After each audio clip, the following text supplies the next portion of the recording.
Let's be real, bro. This life can be tough.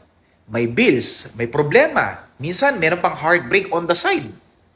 Pero listen to this. Romans 8:18.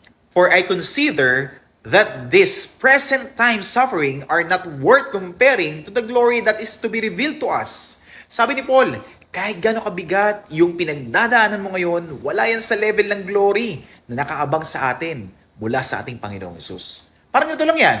Kung nag-gym ka, nag-workout ka, sumasakit ang katawan mo, nagpapawis ka, nagpapagod ka, pero worth it. Bakit? Kasi lalaki muscle mo, may gains. Ganon din kay Lord. Yung hirap mo ngayon, temporary lang yan. Pero yung reward, eternal yan. So kapag down ka, remember, pain is temporary, pero yung glory kay Christ is forever. Kaya kapit ka lang, huwag kang bibitaw. Kasi si Lord, sure win yan sa dulo. Basta make sure that you have a genuine relationship sa ating Panginoong Yesu Cristo.